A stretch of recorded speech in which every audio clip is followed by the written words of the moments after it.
In the unforgiving wilderness of 1880s Colorado, a disgraced nurse fights starvation and exile, while a wealthy rancher bleeds out in the snow two broken souls whose collision will either destroy them both or forge an empire built on second chances.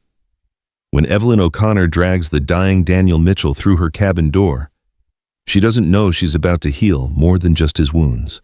Stay with me until the end of this epic tale of redemption and comment below with your city, so I can see how far this story of love and survival has traveled across the world. Part 1, The Fallen Healer.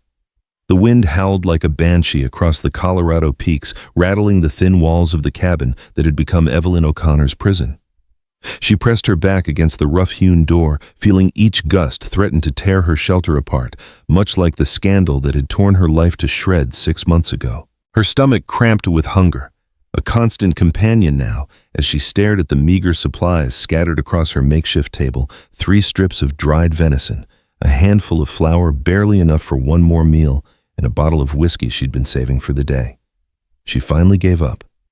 Chicago felt like another lifetime. The pristine hospital corridors where she'd once walked with purpose and pride seemed as distant as the moon. Dr. Elizabeth Blackwell herself had recommended Evelyn for the position at Chicago General, calling her a natural healer with hands blessed by God. Those same hands now trembled as she held them up to the dying firelight, studying the calluses and cuts that spoke of her new reality: chopping wood, hauling water, fighting to survive in a wilderness that cared nothing for her medical degrees or her fall from grace. Timothy Morrison, she whispered to the empty cabin, the name still a dagger to her heart. The 8-year-old boy whose fever she'd fought for 3 days straight, whose mother had begged her to save him, whose death had somehow become her fault when the hospital needed a scapegoat for their own negligence. The whispers had started immediately. She was always too emotional with patients, too attached. Maybe she made a mistake. Within a week, her reputation was destroyed, her position terminated, and her future in medicine extinguished. The fire crackled, sending shadows dancing across the walls like accusatory fingers. Evelyn pulled her threadbare shawl tighter around her shoulders and moved to the window, scraping away the frost to peer into the storm. The blizzard had been raging for 2 days now, transforming the already isolated mountain cabin into a tomb of ice and wind. She'd come here to disappear, to let the wilderness claim her slowly, rather than face the shame of returning to Boston, where her family would look at her with pity and disappointment. Her father's words echoed in her memory. "Nursing is no profession for a lady, Evelyn. You'll only find heartbreak and scandal." How right he'd been, though not in the way he'd imagined. She'd thought she was strong enough to bear the weight of life and death, to stand in the gap between suffering and healing. Instead, she'd learned that sometimes the world needed someone to blame, and a woman in medicine made an easy target. The wind suddenly shifted, and through its howling, Evelyn heard something else, a sound that made her blood freeze. A horse's whinny, sharp and desperate, followed by what sounded like a man's voice calling out.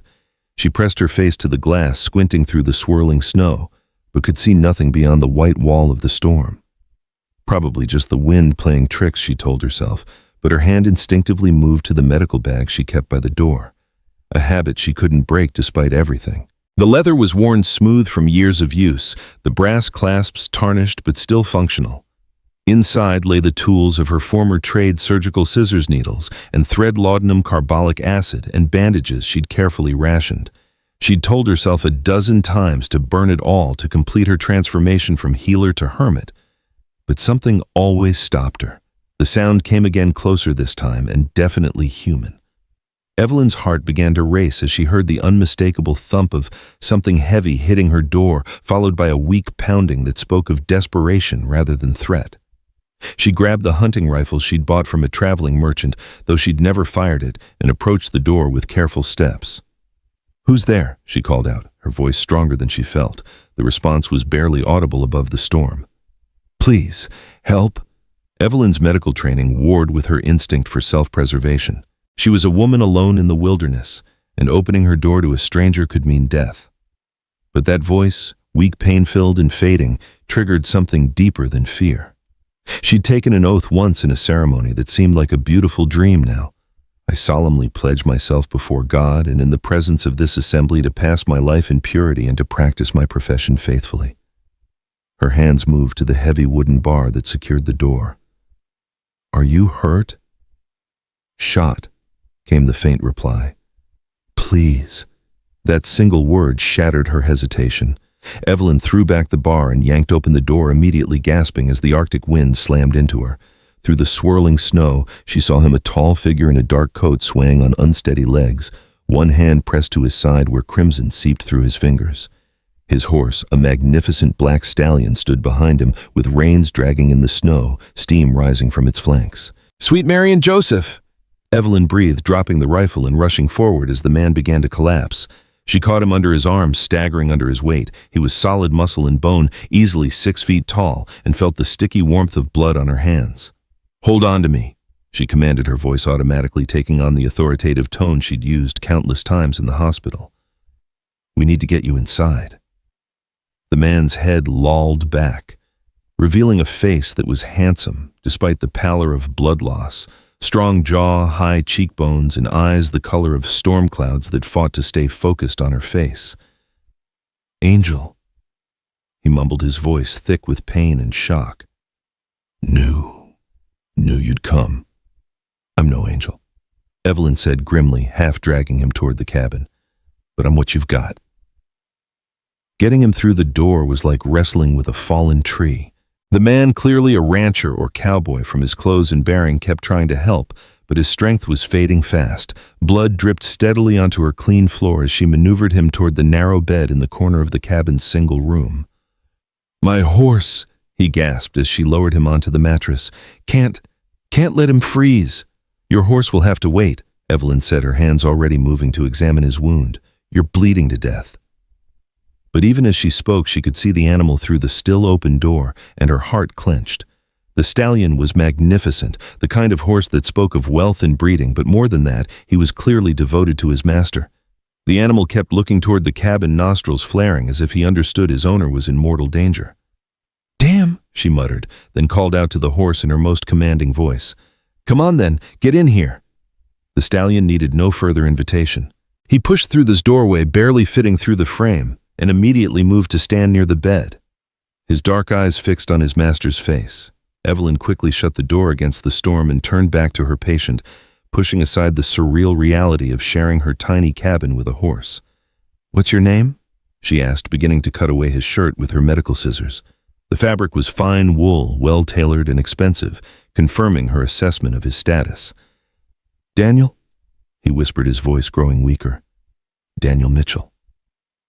The name meant nothing to her, but the quality of his clothes and the obvious value of his horse suggested he was someone of importance, a ranch owner perhaps, or a cattle baron. Such men didn't often travel alone in blizzards unless they were running from something. "Well, Daniel Mitchell," she said, exposing the wound in his side. "Someone put a bullet in you and they did a thorough job of it." The entry wound was just below his left rib, still seeping blood, despite the pressure he'd been applying. Evelyn's trained eye took in the details that would determine whether she could save him. The angle suggested the bullet had missed vital organs, but it was deep, and without proper surgical conditions, infection was almost certain. "Who shot you?" she asked, cleaning her hands with carbolic acid and laying out her instruments. Daniel's eyes fought to focus on her face. "Doyle's men," he said through gritted teeth, "ambushed me on the Ridge Road." "Why?" A bitter laugh escaped his lips, followed by a groan of pain.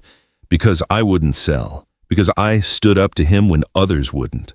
Evelyn had heard the name Doyle whispered in the trading post where she occasionally bought supplies. Harlan Doyle, a man who seemed to own half the territory and wanted the other half. The kind of man who used hired guns to solve his problems and bought judges like other men bought cattle. "This is gonna hurt," she warned, threading a needle with practiced efficiency. "I need to clean the wound and see if the bullet is still inside." Daniel nodded, his jaw set with determination.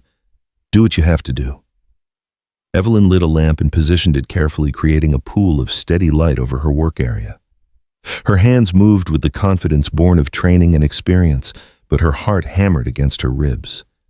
It had been 6 months since she'd treated anything more serious than her own minor cuts and scrapes. The weight of another person's life in her hands felt both foreign and terrifyingly familiar. "Tell me about your ranch," she said, beginning to clean the wound with carbolic acid. "Keep talking, it'll help with the pain." Daniel hissed as the antiseptic hit the raw flesh, but forced himself to speak. Double M Ranch, 15,000 acres in the valley below. Cattle operation, been in my family for 20 years. Family. Evelyn probed using her fingers to explore the wound's depth. The bullet was definitely still inside, lodged against what felt like a rib. My sister Catherine runs the house, manages the books. His voice was getting weaker, but he continued. She's got a head for business.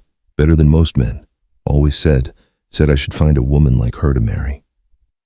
Evelyn felt the irony cut deep. Here was a man who spoke admiringly of a woman's business acumen, while her own career had been destroyed by men who believed women had no place in professional life. And have you found someone to marry? Never found the right woman, he said, then his eyes found hers in the lamplight. Until maybe now. The comment caught her off guard, and she nearly dropped her probe. You're delirious from blood loss, she said firmly. You don't know what you're saying. I know exactly what I'm saying, Daniel replied, and despite his weakness, his voice carried a conviction that made her hands tremble. I know an angel when I see one. I told you I'm no angel. Evelyn's voice was sharper than she intended. I'm a woman who's made mistakes, serious mistakes. What kind of mistakes? The question hung in the air as Evelyn worked, and for a moment the only sounds were the storm outside and Daniel's labored breathing. Finally, she spoke, her voice barely above a whisper. A little boy died under my care. Timothy Morrison, 8 years old, fever that wouldn't break. I fought for 3 days to save him, but she swallowed hard. The hospital said I was negligent, that I made errors in judgment. They destroyed my reputation to save their own. Daniel's hand suddenly covered hers, his grip weak but warm. Did you make mistakes? Evelyn looked into his eyes, gray like storm clouds, but somehow calming, and felt something crack inside her chest. I don't know, she admitted. I've asked myself that question every day for 6 months. Maybe I did. Maybe I was so attached to saving him that I missed something obvious, or maybe they needed someone to blame and a woman doctor was convenient. What does your heart tell you? The simple question undid her. Tears she'd been holding back for months finally spilled over, dropping onto Daniel's chest as she worked.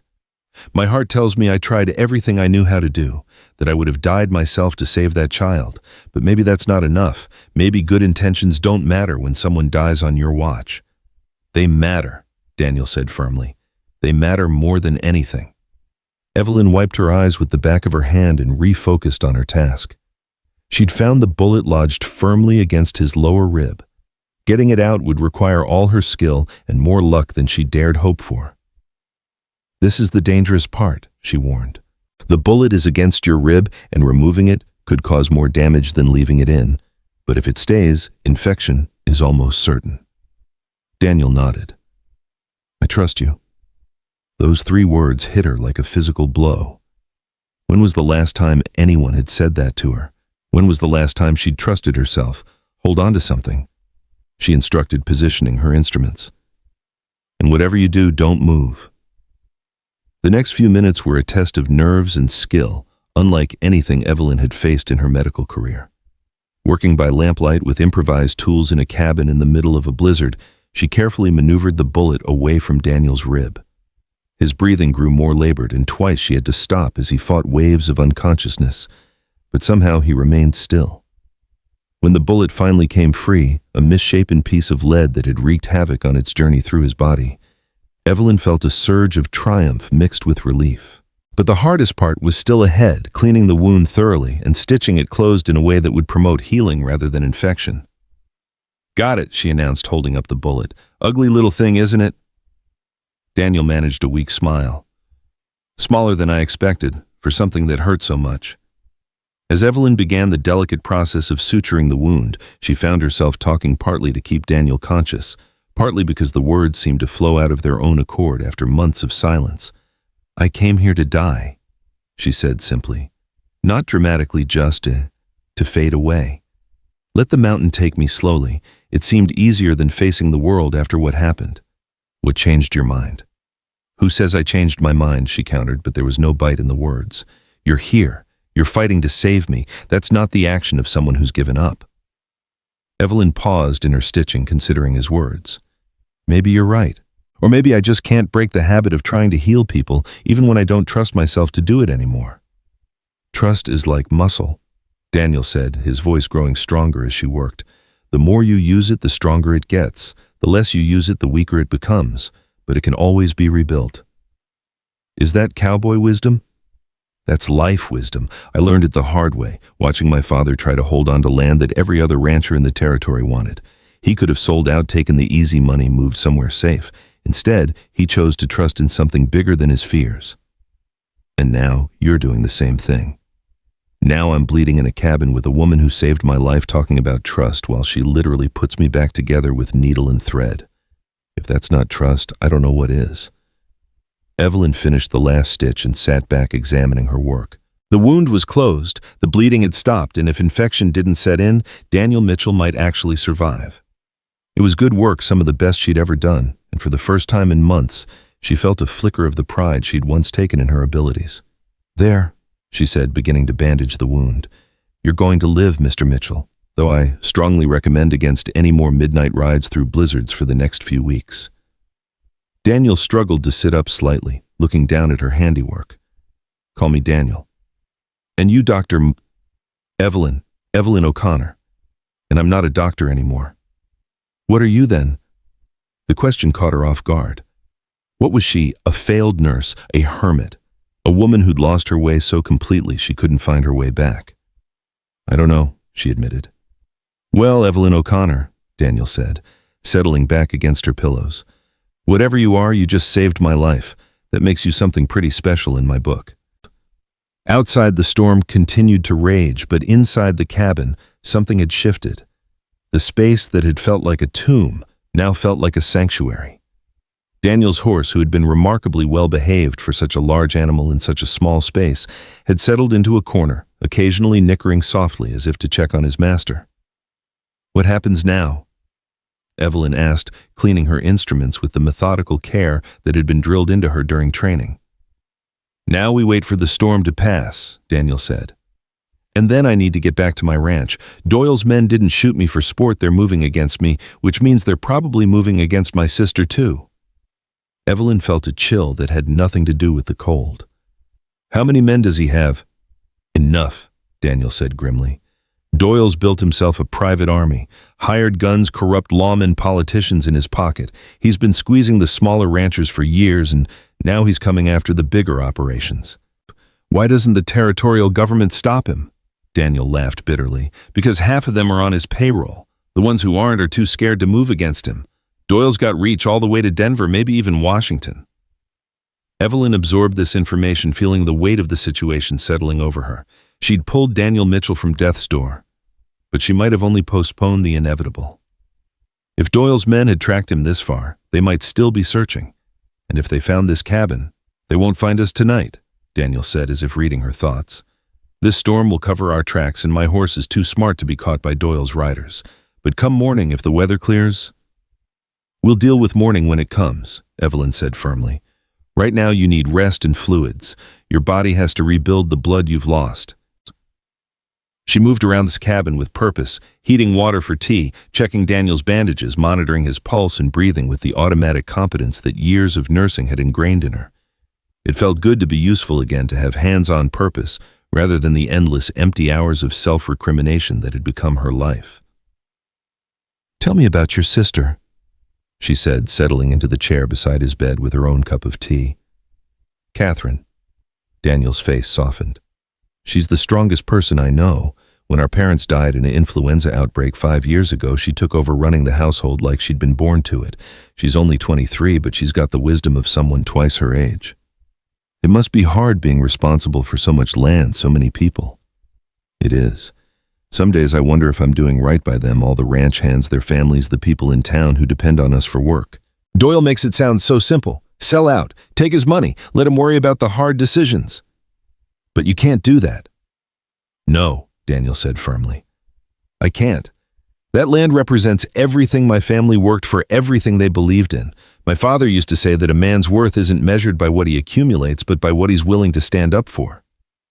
Evelyn found herself studying his face in the lamplight, The determined set of his jaw, the way his eyes focused on something beyond the cabin walls when he talked about his responsibilities. Here was a man who knew who he was and what he stood for, even in the face of overwhelming opposition. She envied that certainty. "What about you?" Daniel asked. "Family, parents in Boston, a brother who's a lawyer, a sister who married well. They all think I've lost my mind coming out here." She paused, considering how much to reveal. "They wanted me to come home after Chicago, to let them take care of me until I could find a suitable husband and forget this nursing nonsense. But you couldn't do that. I couldn't face their pity or their 'I told you so' looks. It was easier to disappear than to spend the rest of my life being reminded of my failure." Daniel was quiet for a long moment, studying her face. "You know what I think?" "What?" "I think you didn't come here to die. I think you came here to figure out who you really are when everything else gets stripped away."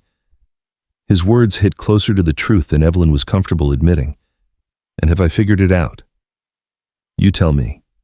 The woman who saved my life tonight, is that who you really are?" Before Evelyn could answer, a sound from outside made them both freeze.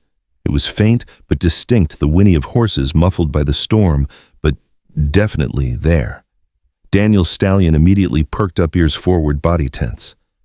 "Doyle's men," Evelyn whispered. Daniel struggled to sit up, wincing as the movement pulled at his stitches. "Maybe, or it could be travelers looking for shelter." "How can we tell?" "We wait," Daniel said grimly, "and hope they pass by." But even as he spoke, they heard another sound that made Evelyn's blood run cold, voices growing closer, and the deliberate sound of horses being walked rather than ridden. Someone was searching systematically, checking every possible hiding place. "They're tracking us," Daniel said, his voice tight with pain and determination. "The storm didn't cover our trail well enough." Evelyn's mind raced through their options. The cabin had only one door and two small windows, no real escape route if men with guns decided to force their way in. Daniel was in no condition to fight, and she had only the hunting rifle she'd never fired. "How many men does Doyle usually send?" she asked, moving to check the rifle's ammunition. "For something like this, 4, maybe 6. Enough to make sure the job gets done." The voices were getting closer now, and through the howling wind, Evelyn could make out individual words. "Tracks lead this way. Check every building. Doyle wants him dead." "They're not here for conversation," she said grimly. Daniel was trying to get out of bed, his face pale with effort and pain. "Give me the rifle. If they come through that door—" "You can barely sit up," Evelyn protested. "You'll tear your stitches open." "Better than letting them kill us both." Evelyn looked at the man she'd spent the last several hours saving, this stranger who'd stumbled into her exile and somehow reminded her of who she used to be, and made a decision that surprised her with its clarity. "No," she said firmly. "I didn't spend all night putting you back together just to watch you bleed to death in a gunfight. Evelyn, stay down, keep pressure on that wound, and trust me." She moved to the window and peered through the frost, trying to count the shapes moving through the storm. 4 men, as Daniel had predicted, all armed, all moving with the purposeful grace of professional killers. They were checking the small outbuildings first, the old chicken coop, the lean-to where she stored firewood, but they'd reach the cabin soon. "Listen to me," she said, turning back to Daniel. "When they come to the door, you play dead. Don't move, don't speak, no matter what you hear." "What are you going to do?" Evelyn checked the rifle one more time, then set it aside and moved to her medical bag. "Something I've never done before," she said, pulling out a small vial of laudanum. "I'm going to lie." The pounding on the door came just as she'd positioned herself in the chair beside Daniel's bed, the laudanum vial concealed in her palm. She'd arranged the scene carefully. Daniel appeared unconscious, covered with blood-stained sheets, while she sat beside him like a grieving woman, keeping vigil over the dead. "Open up," came a harsh voice from outside. "We know someone's in there." Evelyn took a deep breath, drawing on every ounce of acting ability she possessed. When she opened the door, her face was a mask of exhaustion and sorrow. "Thank God," she said, her voice breaking convincingly. "Please, you have to help me. My husband, he's dying." The 4 men who faced her were exactly what she'd expected, hard-faced, well-armed, and completely without mercy. Their leader, a tall man with a scar across his left cheek, pushed past her into the cabin without invitation.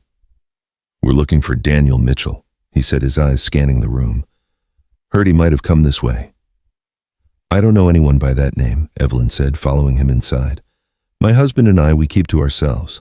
He's been sick for weeks, and tonight, she let her voice break. Tonight I think he's going to die. The scarred man approached the bed, studying Daniel's still form.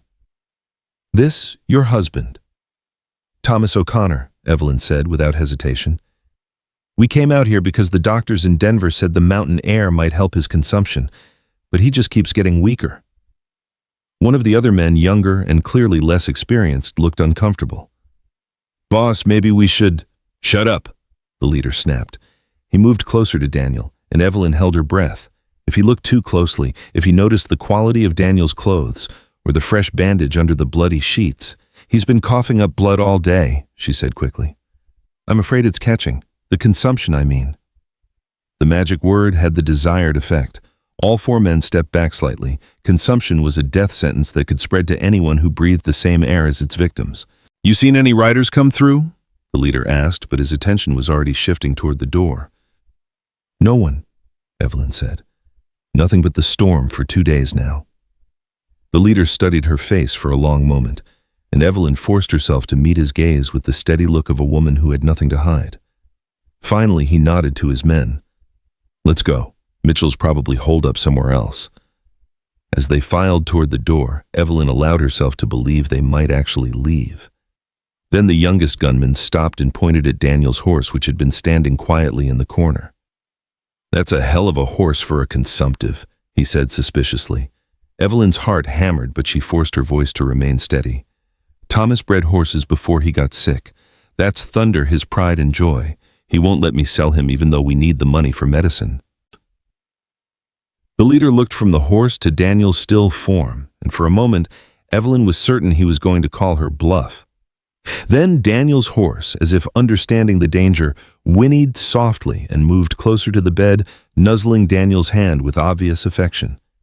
Damn fool thing to do, keeping a horse like that when you're starving, the leader muttered. But I've seen men make stupider choices over horses.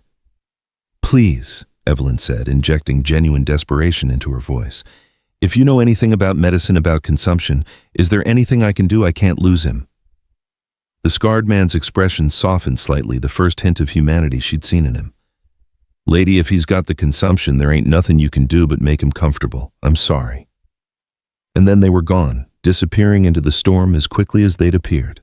Evelyn stood in the doorway until she could no longer hear their horses, then closed the door and leaned against it, her whole body shaking with reaction. Are they gone? Daniel whispered from the bed. They're gone, she confirmed, moving to check his bandages. And you, Mr. Mitchell, are officially dead of consumption. Daniel struggled to sit up, wincing as the movement pulled at his stitches. That was brilliant. Where did you learn to lie like that? I didn't know I could, Evelyn admitted. I've spent my whole life trying to tell the truth, to be honest and forthright and professional. But tonight, she shook her head in amazement. Tonight I discovered I can lie through my teeth when someone's life depends on it. Maybe that's another kind of healing, Daniel suggested. Sometimes the truth isn't what someone needs to hear. Evelyn considered this as she helped him settle back against the pillows. In Chicago, they said I was too emotional, too involved with my patients, that a good nurse should maintain professional distance. What do you think? I think, she said slowly, that maybe caring too much is better than not caring enough. Maybe those doctors in Chicago were wrong about a lot of things. Daniel caught her hand as she adjusted his blankets. Evelyn, what you did tonight, saving my life, facing down those gunmen, that took more courage than anything I've ever seen. I was terrified, she admitted. Courage isn't the absence of fear, it's acting in spite of fear. His gray eyes were serious and tense. You're not the failure you think you are. You're exactly the kind of person this territory needs. Outside, the storm was finally beginning to weaken, but inside the cabin, Evelyn felt something fundamental shifting inside her chest. For months, she'd defined herself by her failures, her mistakes, her shame. But tonight, in the space of a few hours, she'd remembered who she really was beneath all that pain. A healer, a fighter, a woman who would risk everything to save a stranger's life. What happens tomorrow? She asked. Tomorrow we figure out how to get to my ranch without getting killed, Daniel said. And then we figure out how to stop Harlan Doyle before he destroys everything my family built. We. Daniel's hand tightened on hers. I meant what I said earlier, Evelyn, about finding the right woman. I know we just met, I know this is crazy, but I can't shake the feeling that you showing up in my life tonight wasn't an accident. Evelyn felt her cheeks flush. You're still weak from blood loss. You don't know what you're saying. I know exactly what I'm saying. Daniel replied, his voice steady and certain. I'm saying that tomorrow when we ride out of here, I hope you'll come with me. Not because you have nowhere else to go, but because I think we might be able to build something together. Something worth fighting for. The offer hung in the air between them like a bridge across an impossible chasm. Evelyn looked at this man, this stranger who'd stumbled into her exile and somehow seen past her failures to something she'd forgotten existed, and felt her carefully constructed walls beginning to crumble. Daniel, think about it, he said gently. You don't have to decide tonight, but think about it. As Evelyn settled into the chair beside his bed to keep watch through the remaining hours until dawn, she found herself doing exactly that. For the first time in months, she was thinking about a future that held something other than slow death and endless regret. It was terrifying and exhilarating and completely impossible. But as she listened to Daniel's steady breathing and felt the warmth of possibility flickering to life in her chest, she began to wonder if impossible might just be another word for healing. The storm was passing, and with the dawn would come new dangers, new choices, new chances to prove who they really were when everything was stripped away. But for now, in the quiet sanctuary of the cabin, Evelyn O'Connor allowed herself to hope that maybe, just maybe, the woman who had fallen so far might actually find a way to rise again. Dawn broke gray and cold over the Colorado peaks, painting the snow-covered landscape in shades of pewter and ice. Evelyn had dozed fitfully in the chair beside Daniel's bed, startling awake every time the wind shifted or the cabin creaked, but the gunman hadn't returned. Through the frost-covered window, she could see that the storm had finally exhausted itself, leaving behind a world transformed into crystalline silence. Daniel stirred as the pale light crept across his face, his eyes opening slowly before focusing on her with surprising clarity. The fever that had threatened during the night seemed to have broken, and though he was still pale from blood loss, his breathing was steady and strong. "How do you feel?" she asked, moving to check his pulse and examine the bandages. "Like I've been shot," he said with a weak smile. "But alive, thanks to you." Evelyn unwrapped the dressing, carefully relieved to find no signs of infection. The wound was clean, the stitches holding well, and the bleeding had stopped completely. "You're healing faster than I expected. Must be that cowboy constitution. Or exceptional medical care." Daniel replied, watching her work with those storm-gray eyes that seemed to see too much. "Have you thought about what I said last night?" The question hung between them as Evelyn rewrapped his wound with fresh bandages. In the harsh light of morning, his offer seemed even more impossible than it had in the lamplight. She was a woman with a ruined reputation, no money, and nowhere to go. He was a wealthy rancher fighting for his life against a powerful enemy. What could she possibly offer him, except more trouble? "Daniel?" She began carefully. "Last night was extraordinary, but in the clear light of day, you have to see how impossible this is. You don't know me, not really, and I'm not the woman you think I am." "Then tell me who you are," he said simply. The invitation caught her off guard. For months she'd been running from that question, hiding in the wilderness rather than facing the truth about herself. But something in Daniel's steady gaze made her want to try. "I'm a woman who thought she could save everyone," she said slowly, "who believed that caring enough, trying hard enough would be sufficient to overcome any obstacle. I was arrogant, I suppose. I thought my dedication made me special, made me immune to the failures that claimed other nurses. And Timothy Morrison showed you differently." The name still hurt, but somehow less than it had before. "Timothy showed me that sometimes caring isn't enough. Sometimes you can do everything right and still lose. The hospital administrators, they needed someone to blame for their own failures, inadequate supplies, overworked staff, outdated practices. A woman nurse made a convenient scapegoat." Daniel struggled to sit up higher, and Evelyn automatically moved to help him, their hands touching as she adjusted his pillows. "So you came here to punish yourself for being human." "I came here to disappear," she corrected. "There's a difference." Is there, because from where I'm sitting it looks like you were trying to erase yourself for the crime of caring too much. His words stung because they held too much truth. Evelyn busied herself with unnecessary adjustments to his bedding, avoiding his perceptive gaze. What about you? What kind of man travels alone through a blizzard just to avoid selling his ranch? The stubborn kind, apparently, Daniel said with a rueful laugh. My sister Catherine warned me that meeting with Doyle's intermediary was a trap, but I thought if I could just talk to them, explain our position, maybe find some compromise. That didn't work out well. Doyle doesn't want compromise. He wants everything: the ranch, the water rights, the mineral claims, and he's willing to kill to get it. Daniel's expression hardened. The man who shot me, I recognized him. Jake Harmon, one of Doyle's top guns. He's wanted for murder in 3 territories, but Doyle's protection keeps him safe. Evelyn felt a chill that had nothing to do with the mountain air. If Doyle sent his best killers after you, he's not going to give up because they failed once. No, he's not. Which means Catherine is in danger. The ranch hands the families who depend on us, they're all at risk. Daniel's hands clenched into fists despite his weakness. I have to get back. I have to warn them. You can barely sit up without tearing your stitches, Evelyn pointed out. You're in no condition to ride anywhere, let alone into a fight. Then what do you suggest, that I hide here while Doyle destroys everything my family built? The anguish in his voice cut through her like a blade. Here was a man torn between his body's limitations and his heart's obligations, a dilemma she understood all too well. How many times had she pushed herself beyond exhaustion in Chicago, working double shifts because the need was too great to ignore?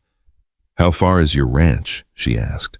About 15 miles down the valley, but the trail is treacherous in good weather, and after this storm... Daniel shook his head. It'll be nearly impassable. Evelyn moved to the window, studying the landscape with new eyes. The snow lay deep and pristine, unmarked, except for the tracks left by Doyle's men. In the distance, she could see the smoke rising from what must be chimney fires in the valley below, signs of civilization and warmth that seemed impossibly far away. Your horse, she said suddenly. How well does he know the way home? Thunder, he could find the ranch blindfolded. He's made that trip 100 times. Daniel's eyes sharpened with understanding. You're thinking of trying to reach the ranch. I'm thinking that you need medical attention I can't provide here, and your sister needs to know what happened. Someone has to warn them about Doyle's next move. Evelyn, no. It's too dangerous. If Doyle's men are still out there, they think you're dead, she reminded him. They have no reason to be watching for a woman traveling alone. You don't know this country. One wrong turn. One mistake and you could freeze to death before anyone found you. Evelyn turned from the window to face him, and for the first time since Timothy Morrison's death, she felt the familiar surge of determination that had once defined her. I've spent the last 6 months learning to survive in this wilderness. I'm stronger than you think. I don't doubt your strength, Daniel said quietly. I'm questioning your judgment. Why would you risk your life for people you've never met? The question stopped her cold. Why was she even considering this insane plan? She owed Daniel Mitchell nothing beyond the medical care she'd already provided. His fight with Harlan Doyle wasn't her concern. The smart thing, the safe thing, would be to send him on his way and retreat back into her self-imposed exile. But as she looked at his face, saw the worry and love he felt for his sister and his people, she knew she couldn't do it. Maybe it was because he'd reminded her of who she used to be. Or maybe it was because he'd offered her something she'd thought was lost forever, a chance to matter again. Because, she said simply, it's the right thing to do. Daniel stared at her for a long moment, and she could see him weighing her determination against his protective instincts. Finally, he nodded slowly. If you're determined to do this, then we do it together. Daniel, you can't. I can ride, he said firmly.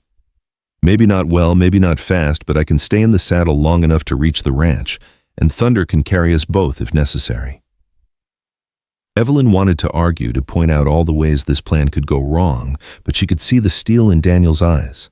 He was going to attempt this journey whether she helped him or not, and at least together they might have a chance. All right, she said, but we do this my way. No heroics, no pushing beyond your limits. If I say stop, we stop. Agreed. The next hour was spent in careful preparation. Evelyn packed her medical supplies, what little food she had, and the warmest clothing she could find. She helped Daniel into his coat, noting how the movement pulled at his wound, but relieved that the stitches held firm. Thunder seemed to sense the urgency of their departure, standing patiently as Evelyn fashioned a makeshift saddle pad from blankets and rope. The magnificent stallion was clearly bred for endurance rather than speed, with the deep chest and powerful hindquarters that spoke of generations of careful breeding. "He's beautiful," Evelyn said, running her hand along the horse's neck. "What's his breeding?" "Morgan and Thoroughbred Cross," Daniel replied, leaning heavily against the cabin wall as he gathered his strength. "My father bought his dam from a Kentucky breeder, said she had the heart of a warrior and the gentleness of a lamb. Thunder inherited both traits." As if to prove the point, the stallion lowered his great head and nuzzled Evelyn's shoulder with surprising delicacy. She'd never been particularly comfortable around horses. Her experience was limited to the occasional carriage ride, but something about Thunder's intelligent eyes and calm presence put her at ease. "Will he carry both of us?" she asked. "For 15 miles easily. The question is whether I can stay conscious that long." Evelyn studied Daniel's pale face, noting the fine lines of pain around his eyes and the way he favored his injured side. "If you start bleeding again, if you show any signs of fever or shock, we stop immediately. I won't watch you die from stubbornness." Fair enough. The morning air was brutally cold as they stepped outside, sharp enough to make Evelyn's eyes water and her lungs burn with each breath. The snow was knee-deep in places, and she could see why Daniel had doubted the wisdom of this journey. But Thunder seemed unperturbed by the conditions, picking his way carefully through the drifts with the sure-footed confidence of a mountain-bred horse. Getting Daniel into the saddle proved to be a challenge that required all of Evelyn's ingenuity. Even with her help, the effort left him gray-faced and breathing hard, but he managed to settle himself without reopening his wound. "Climb up behind me," he instructed, reaching down to help her. "Thunder's used to carrying double, and you'll be warmer against my back." Evelyn had never ridden astride in her life. Proper ladies use side saddles, but modesty seemed foolish when survival was at stake. She gathered her skirts as best she could and accepted Daniel's assistance, swinging up behind him with more grace than she'd expected. The moment she settled against his back, she felt the warmth of his body through the thick coat, and something else, a sense of rightness that had nothing to do with practicality. His solid presence was reassuring in a way that made her feel both protected and trusted. "Hold tight," Daniel said, and she felt his muscles tense as he gathered the reins. "Thunder's going to want to get home as fast as possible, but we need to take it slow." The first few miles were the most treacherous as they picked their way down the steep mountain trail that connected Evelyn's cabin to the main valley road. Snow had drifted against the rocky outcroppings, creating deceptive hollows that could swallow a horse and rider, but Thunder seemed to have an instinctive understanding of the safe path. Evelyn found herself marveling at the horse's intelligence as he tested each step, ears constantly moving to catch sounds of danger or guidance. More than once, the stallion stopped abruptly, snorting and pawing at the snow before choosing an alternate road that proved to be solid ground. "How does he know?" she asked, her voice muffled against Daniel's shoulder. "Experience?" Daniel replied, his voice tight with concentration and pain. "He's been over this trail in every kind of weather. Horses have a sense for safe ground that most humans lack." As they descended into the valley, the landscape opened up before them in breathtaking beauty. Snow-covered meadows stretched for miles, broken by dark lines of pine and aspen that marked the course of frozen streams. In the distance, mountains rose like cathedral spires against the pale sky, their peaks touched with gold by the strengthening sun. But the beauty couldn't mask the signs of danger that Evelyn was beginning to recognize. Smoke rose from several points in the valley, too much smoke for normal ranch activity. And there was something else, a quality to the light that spoke of fires burning where they shouldn't be. "Daniel," she said quietly, "look ahead. That smoke." She felt him stiffen as he followed her gaze. "Damn. Doyle's moved faster than I expected." "What do you think it means?" "It means we're too late to prevent an attack, but maybe not too late to help with the aftermath." Daniel urged Thunder to a faster pace despite Evelyn's concern for his wound. "Those fires, that's not chimney smoke, that's buildings burning."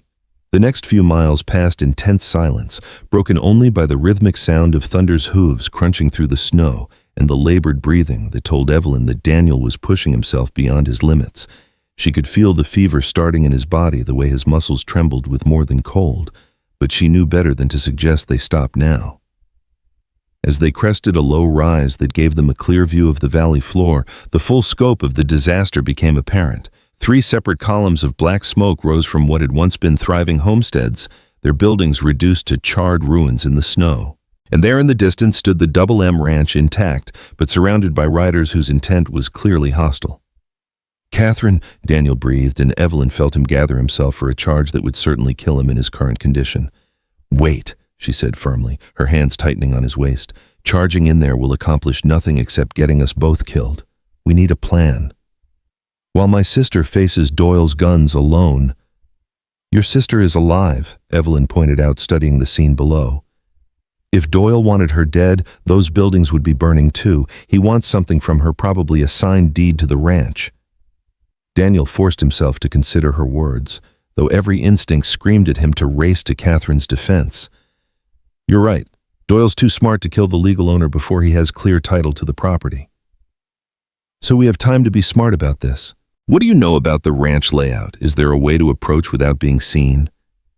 Daniel's knowledge of his own land proved invaluable as he described the network of arroyos and tree lines that could provide concealment.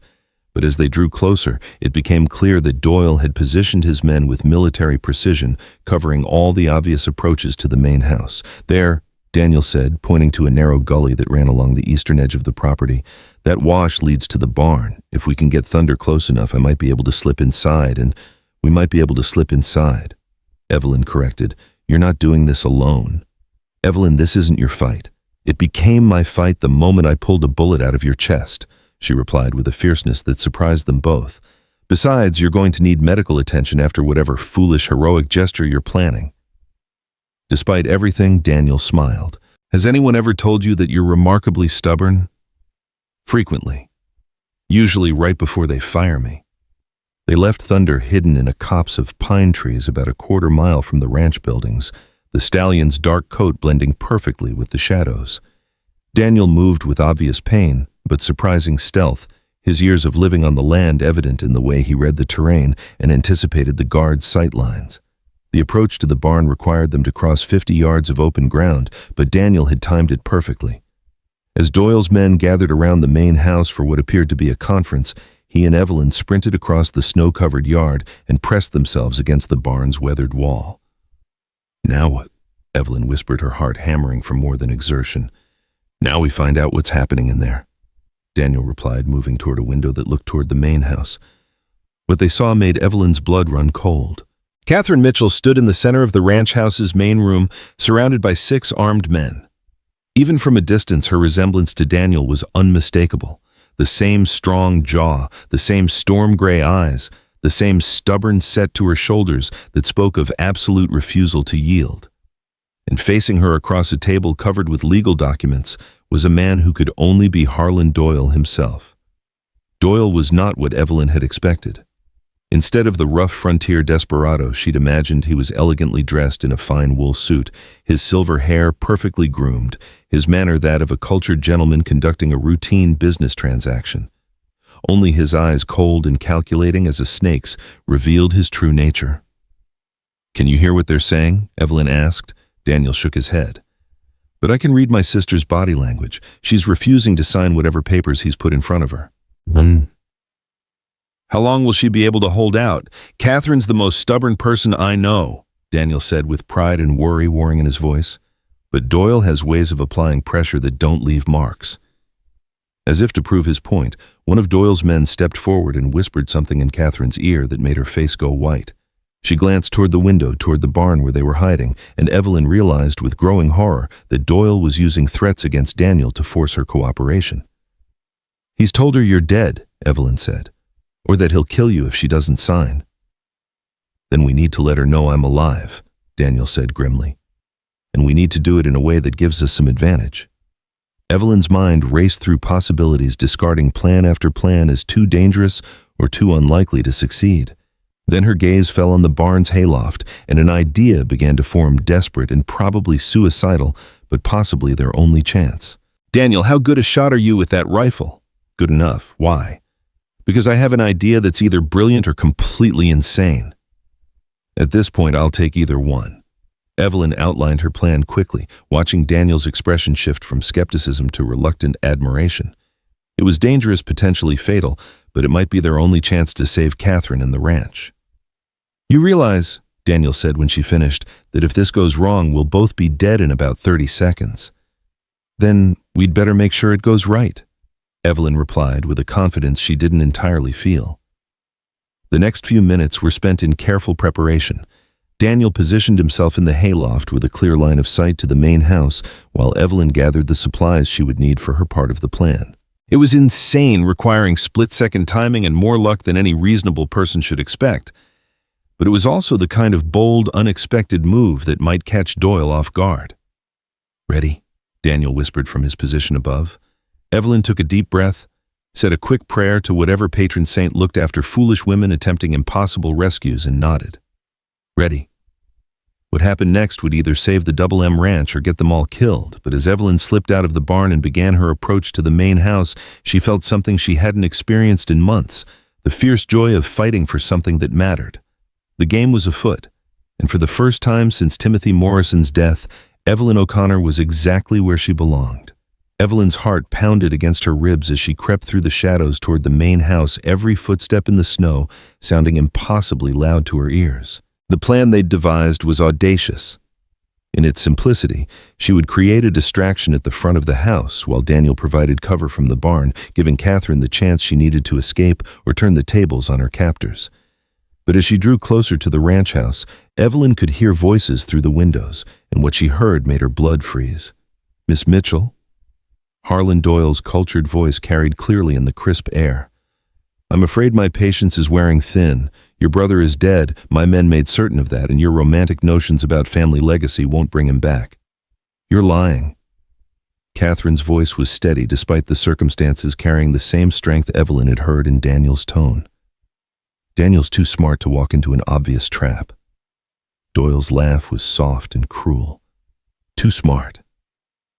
"My dear girl, your brother met with my representative yesterday evening on the Ridge Road just as we arranged.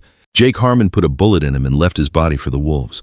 By spring thaw, there won't be enough left to identify." Through the window, Evelyn could see Catherine's face go white, but the young woman's voice remained controlled. "I don't believe you." "Then perhaps this will convince you." Doyle nodded to one of his men, who produced Daniel's distinctive silver belt buckle, the one Evelyn remembered seeing when she'd cut away his clothes. "Jake took this as proof of the deed. Your brother died slowly, Miss Mitchell, calling for you." The cruelty of the lie hit Evelyn like a physical blow, but it was Catherine's response that nearly broke her heart. For just a moment, the young woman's composure cracked, and Evelyn saw the anguish of someone who believed she'd lost the last member of her family. "Now then," Doyle continued, his voice taking on a businesslike tone, "shall we discuss the terms of sale? I'm prepared to be quite generous, $10,000 for the ranch, the cattle, and all mineral rights. More than fair compensation for land that will be worthless once word spreads about the Apache troubles." "What Apache troubles?" Catherine asked, but there was wariness in her voice now. "The raids that will begin next week, unfortunately. Terrible business, these Indian attacks.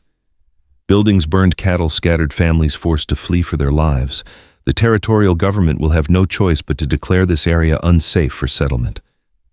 Evelyn felt sick as she understood the full scope of Doyle's plan. He wasn't just stealing the ranch, he was orchestrating a false flag operation that would allow him to claim the entire valley under the guise of protecting settlers from Indian raids. "You're talking about murdering innocent people," Catherine said, her voice thick with disgust. "I'm talking about progress, my dear. This valley has resources that could benefit the entire territory, but only if it's developed properly. Your small-minded ranching operation is standing in the way of that progress. And if I refuse to sign..." Doyle's smile was visible even from Evelyn's position outside the window. "Then I'm afraid the Apache raids will begin tonight, starting with this house. Tragic, really, the last of the Mitchell family killed by savages. But such is the price of stubbornness in this harsh land." Catherine straightened her shoulders, and Evelyn saw the same steel in her that she'd witnessed in Daniel. "Then I guess you'll have to kill me, Mr. Doyle, because I'll never sign over my family's land to a murderer." "How disappointing," Doyle said with mock sadness. Jake, perhaps you could help Miss Mitchell reconsider. The man with the scarred face, the same one who had nearly discovered Daniel in the cabin, stepped forward with obvious pleasure. But before he could reach Catherine, Evelyn put their desperate plan into motion.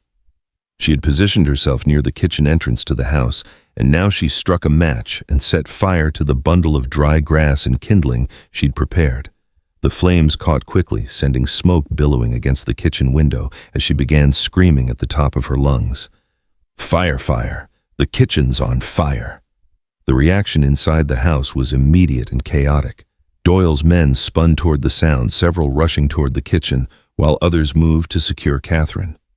In the confusion, no one noticed the figure moving with deadly purpose in the barn's hayloft window. Daniel's first shot took out the lamp that had been providing most of the room's light, plunging the interior into gloom broken only by the flickering flames from Evelyn's fire.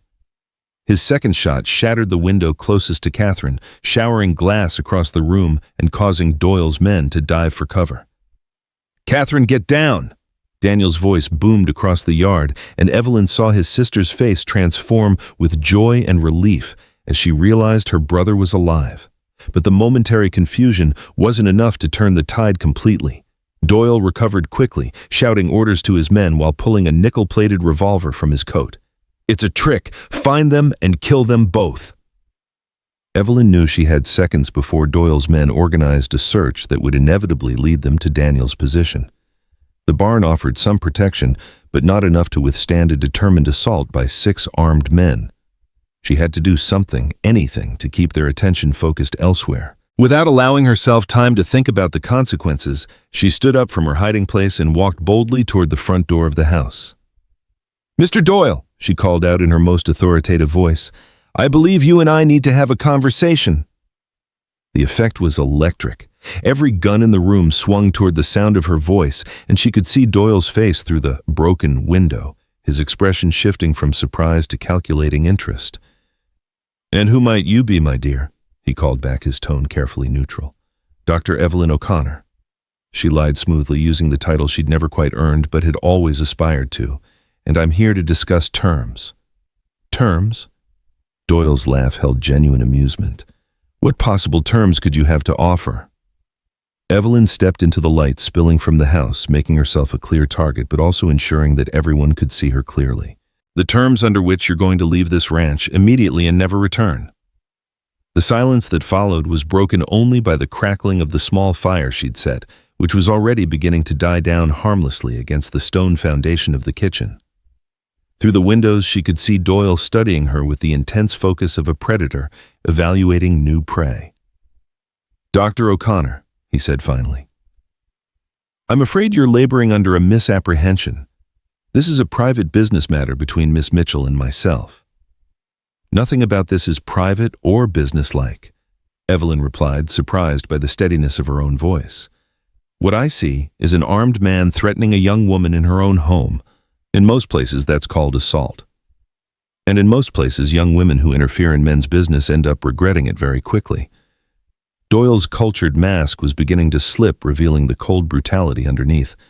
"Where exactly did you come from, Dr. O'Connor? I don't recall seeing you in the valley before."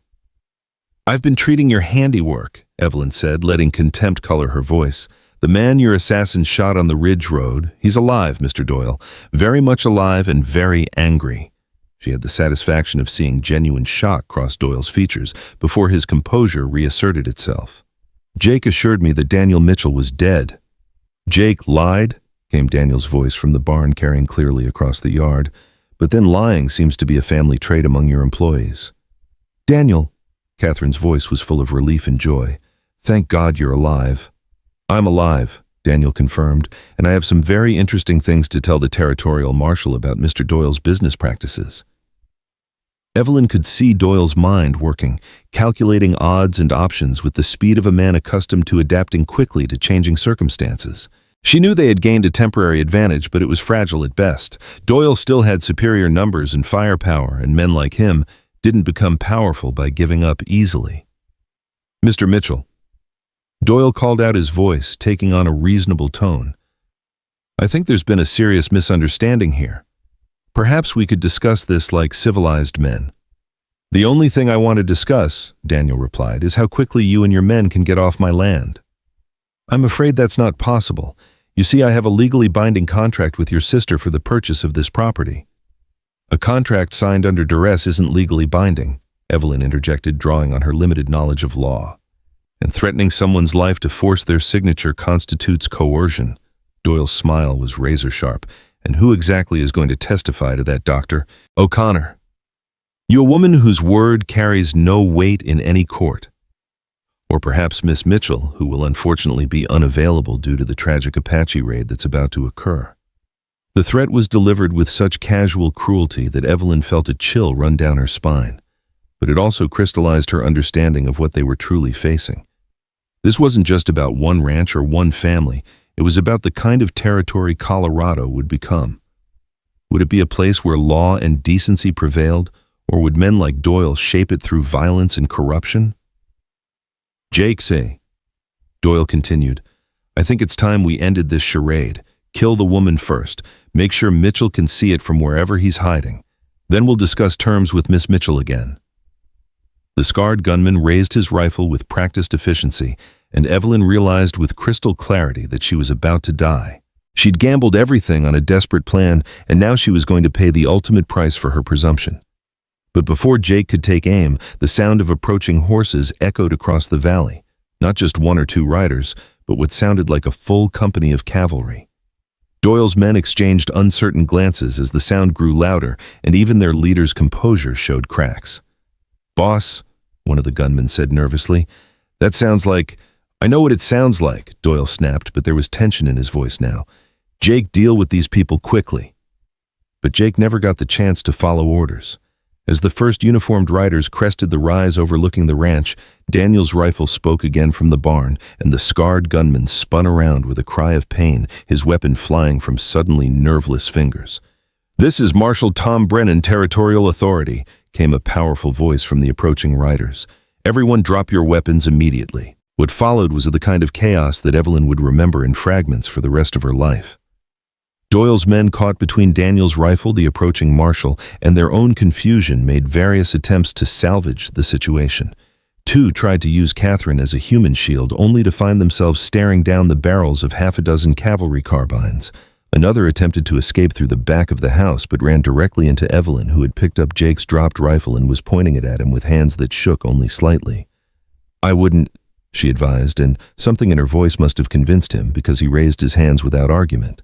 Doyle himself proved to be the most dangerous in defeat. As the marshal's men surrounded the house, he pulled Catherine against him with one arm while pressing his nickel-plated revolver to her temple with the other. "Stand back," he shouted, his cultured demeanor finally cracking completely. "I'll kill her. I swear I'll put a bullet in her brain." "Let her go, Doyle," Marshal Brennan called out, his voice calm, but carrying absolute authority. "You're finished. Adding murder to your charges won't improve your situation." "My situation?" Doyle laughed wildly. "Do you have any idea who I am? Who I know I own half the territorial government and the other half owes me favors. I'll be out of jail before the ink dries on the arrest warrant."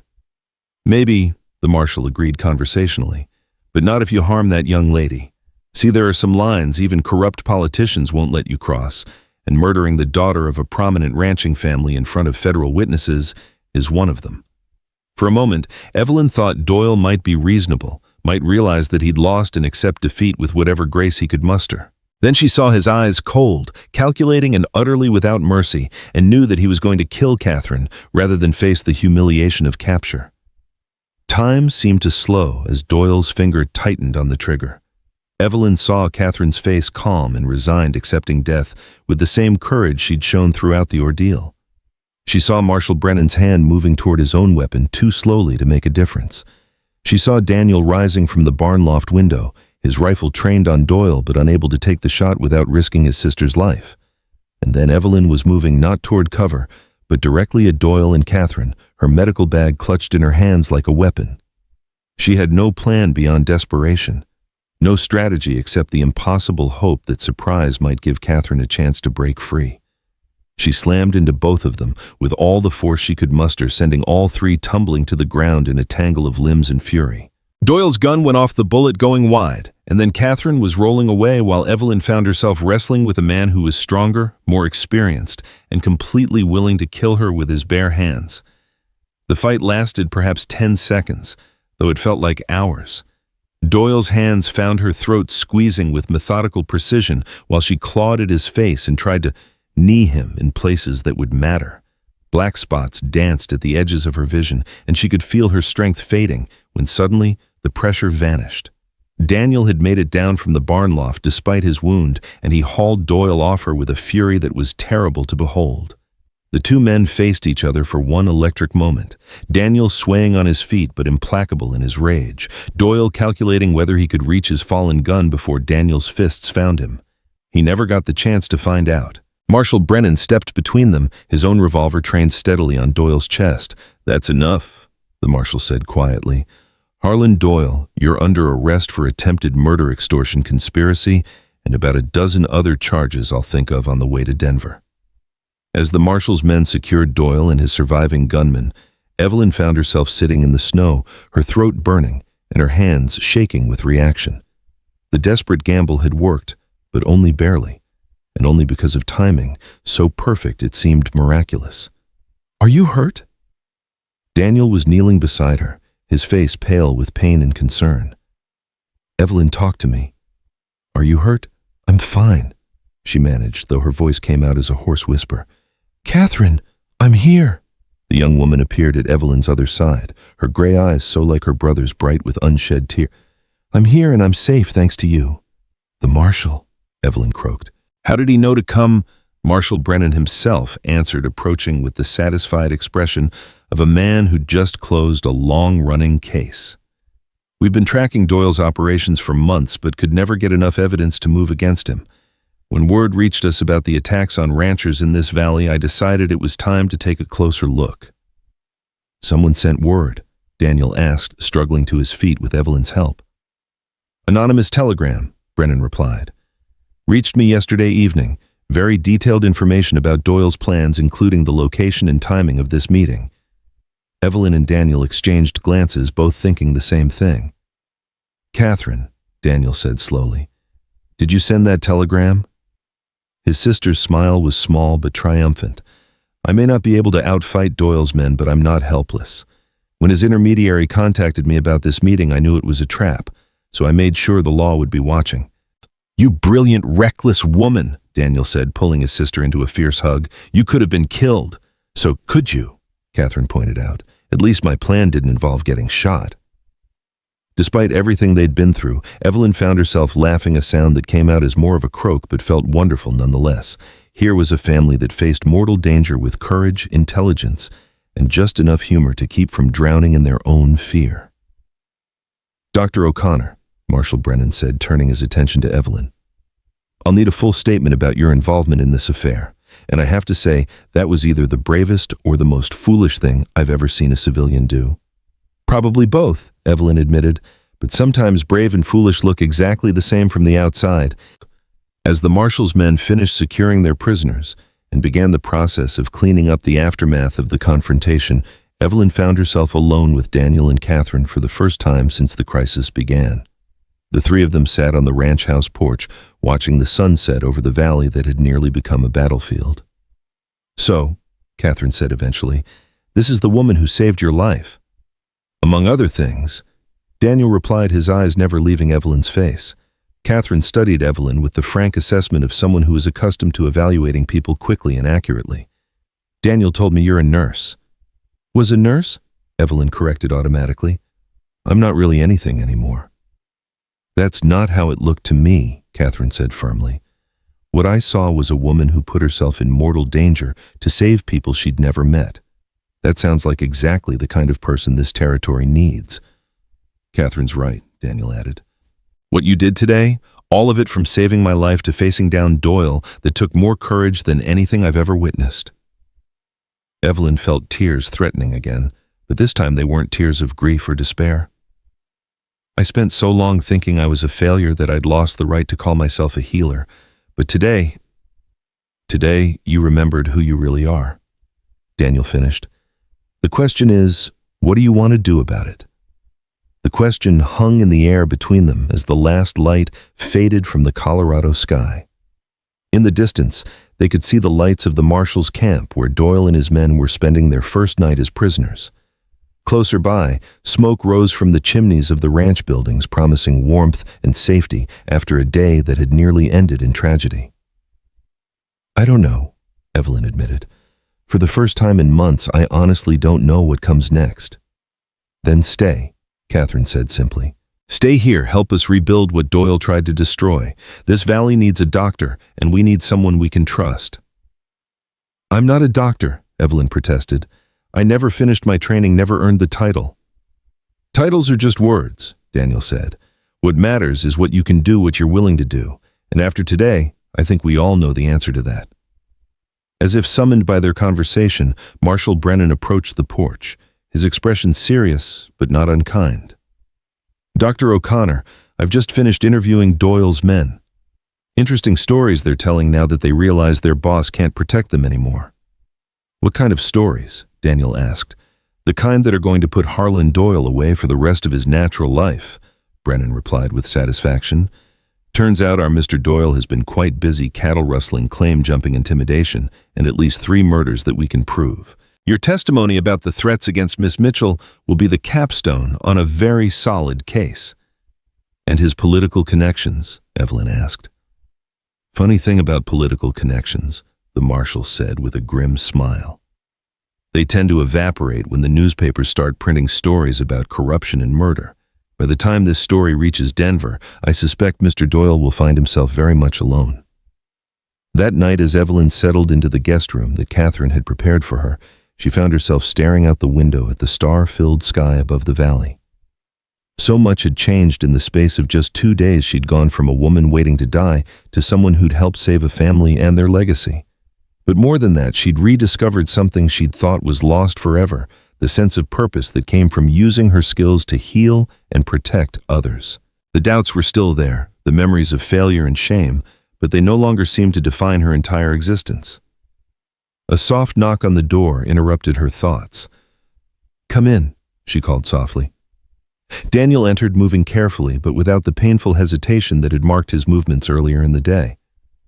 "How are you feeling?" "Sore," she admitted. "And tired. And strangely hopeful."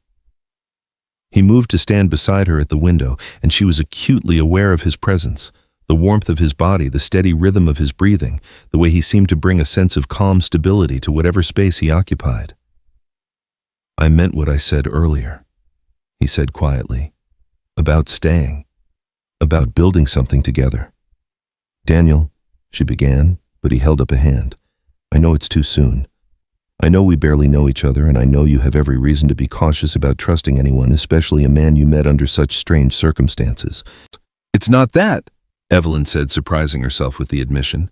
"It's that I'm afraid I'll disappoint you the way I disappointed everyone else." "Evelyn," Daniel's voice was gentle but firm, "look at me." She turned to face him, and in the moonlight streaming through the window, she could see the sincerity in his storm-gray eyes. "The woman who saved my life, who faced down armed killers to protect my sister, who threw herself between a madman and an innocent victim, that woman could never disappoint me." "You don't know what I was like before," she whispered. "How I failed when it mattered most." "Maybe," Daniel said, reaching out to touch her face with infinite gentleness. "But I know what you're like now, and now is all that matters." The kiss, when it came, was soft and tentative, asking permission rather than taking it. But when Evelyn responded, leaning into the warmth and promise he offered, it deepened into something that spoke of possibility and hope and the kind of future she'd stopped believing she deserved. When they finally broke apart, both breathing hard, Daniel rested his forehead against hers. "Stay," he said simply. "Please, stay and help us build something worth fighting for." Evelyn looked into his eyes, seeing her own reflection there, and realized that somewhere in the space between pulling a bullet from his chest and risking her life for his family, she'd already made her choice. "Yes," she whispered, "I'll stay." Outside, the Colorado wind sang through the pine trees, carrying with it the promise of spring and new beginnings, and the kind of love that could heal even the deepest wounds. The morning sun painted the valley in shades of gold and amber as Evelyn stood on the ranch house porch, watching the last of Marshal Brennan's men disappear over the eastern ridge. They were escorting Harlan Doyle and his surviving gunmen to Denver, where justice would finally be served for crimes that had terrorized the territory for too long. The sight should have filled her with satisfaction, but instead she felt a strange emptiness, as if the departure of immediate danger had left a vacuum that uncertainty was rushing to fill. Second thoughts. Catherine's voice came from behind her, warm with understanding rather than judgment. Evelyn turned to find Daniel's sister approaching with 2 cups of coffee, steam rising in the crisp morning air. Catherine Mitchell was even more impressive in daylight than she'd been during the crisis. Tall and graceful, with intelligent gray eyes that missed nothing, and an air of quiet competence that spoke of someone who'd learned to carry heavy responsibilities with grace. About staying. Evelyn accepted the coffee gratefully, wrapping her hands around the warm cup. I don't know, last night it seemed so clear, so obvious. But in the light of day, everything looks different, Catherine finished. I understand. When Papa died, I spent weeks lying awake at night making grand plans for the ranch, only to wake up each morning convinced I was a fool who'd destroy everything he'd built. How did you overcome that? Catherine's smile was rueful. I realized that being afraid of failure isn't the same as being doomed to it, and that sometimes the only way to find out what you're capable of is to try. They stood in comfortable silence for a moment, watching the sun climb higher over the mountains. The valley spread before them, like a promise, vast meadows that would soon be green with spring grass streams that ran clear and cold from the high country, and everywhere the sense of space and possibility that made the American West feel like the edge of the world. Tell me about this place, Evelyn said. Really tell me, not the romantic version, but what it's actually like to build a life here. Catherine's expression grew thoughtful. It's hard, she said simply. Harder than anything you've probably experienced. The winters are brutal, the summers can be killing hot, and there are days when the wind blows so hard you think it might tear the roof off the house. We're 50 miles from the nearest real town, and when someone gets hurt or sick, there's no doctor, Evelyn finished. Exactly. We've lost people over the years, good people, because help was too far away or came too late. Mrs. Henderson died in childbirth 2 winters ago because the midwife couldn't get through a blizzard. Old Pete Morris had what you'd probably call a heart seizure, and by the time we could get him to a doctor in Colorado Springs, it was too late. The weight of those words settled over Evelyn like a mantle. Lives that might have been saved if someone with medical training had been there. It was the opposite of her experience in Chicago, where she'd been surrounded by doctors and equipment and still lost patience to politics and prejudice. On the other hand, Catherine continued, there's a freedom here you won't find in the East. Freedom to be who you really are, to prove yourself by what you do, rather than who your family is or what society expects of you. When people need help, they don't care whether you have a diploma on your wall, they care whether you can save their lives. And you think I could do that, really help people here? I think, Catherine said carefully, that you've already proven you can. The question is whether you believe it yourself. Before Evelyn could respond, the sound of approaching hoofbeats drew their attention to the valley road. A lone rider was coming up the long drive to the ranch house, a young man on a lathered horse riding hard with the kind of urgency that spoke of emergency. Mrs. Mitchell. Mrs. Mitchell. He called as he drew near, his voice cracking with youth and panic. Please, you have to help. It's my ma, she's real bad. Catherine was already moving, stepping down from the porch to catch the horse's bridle as the boy, he couldn't have been more than 16, slid from the saddle. Slow down, Tommy, tell me what's happened. It's Ma, the boy repeated, tears streaming down his face. She was helping with the calving last night and something went wrong. She's been bleeding something fierce, and Pa don't know what to do. Please, Ms. Mitchell, you have to come. Evelyn felt her heart clench as the familiar call to action resonated through her. Somewhere in the valley, a woman was dying while her family watched helplessly, and once again, she was being asked to step into the gap between life and death. Where? Catherine asked, already moving toward the barn, where Thunder and the other horses were stabled. Haskell's place about 10 miles south, Tommy replied. But Mrs. Mitchell, Pa sent me for help hours ago, and she was already what Tommy. Evelyn stepped forward, her medical training automatically taking inventory of the symptoms the boy was describing. "What exactly did you see?" Tommy looked at her with surprise, as if he'd just noticed there was another woman present. Who are you, ma'am?" "Someone who might be able to help your mother," Evelyn said firmly. "Now tell me everything you saw. Don't leave anything out." The boy's description painted a picture that Evelyn recognized all too well. A difficult birth complicated by hemorrhaging, probably caused by a retained placenta or internal tearing. Without immediate intervention, the woman would bleed to death within hours. "Catherine," she said, her voice taking on the authoritative tone that had once commanded respect in Chicago's hospital corridors. "I need my medical bag, clean linens, and the fastest horse you have." "Evelyn, are you sure if something goes wrong?" "If I don't try, she'll die," Evelyn replied simply. "And I didn't spend all those years learning to heal people just to stand by and watch them suffer." The transformation in her was remarkable. Gone was the uncertain woman who'd been questioning her place in the world just moments before. In her place stood Dr. Evelyn O'Connor, not the title she'd earned through formal education, but the role she'd claimed through courage and competence. "I'm coming with you," Catherine said, already moving toward the barn. "Catherine, there's no need. There's every need," the younger woman replied firmly. "You don't know this country, and Mrs. Haskell is going to need another woman there. Besides," she added with a smile that reminded Evelyn powerfully of Daniel, "someone needs to make sure you find your way back." The ride to the Haskell farm was a blur of pounding hooves and desperate urgency. Thunder, responding to the crisis with the intelligence that had saved Daniel's life, seemed to sense the need for speed and covered the rough terrain with sure-footed determination. Evelyn rode behind Catherine, her medical bag clutched tightly against her chest, her mind already running through the procedures she might need to perform. The Haskell farm was typical of the small homesteads that dotted the valley, a modest cabin surrounded by outbuildings with a few head of cattle and evidence of the hard work required to scratch a living from the unforgiving land. But there was something wrong with the scene, a quality of stillness that spoke of held breath and waiting for the worst. "Where is she?" Evelyn called as they dismounted, but the answer was obvious from the way Robert Haskell emerged from the cabin, his face gray with exhaustion and despair. "Dr. O'Connor," Catherine said quickly. "This is Robert Haskell." "Robert, this is the woman I told you about. She's going to help Martha." Robert's eyes filled with desperate hope. "Doctor, please, she's been bleeding for hours. I don't know what to do, and she's so weak." "Take me to her," Evelyn commanded, already moving toward the cabin. "Catherine, bring my bag and the linens, and I'll need hot water as much as you can manage."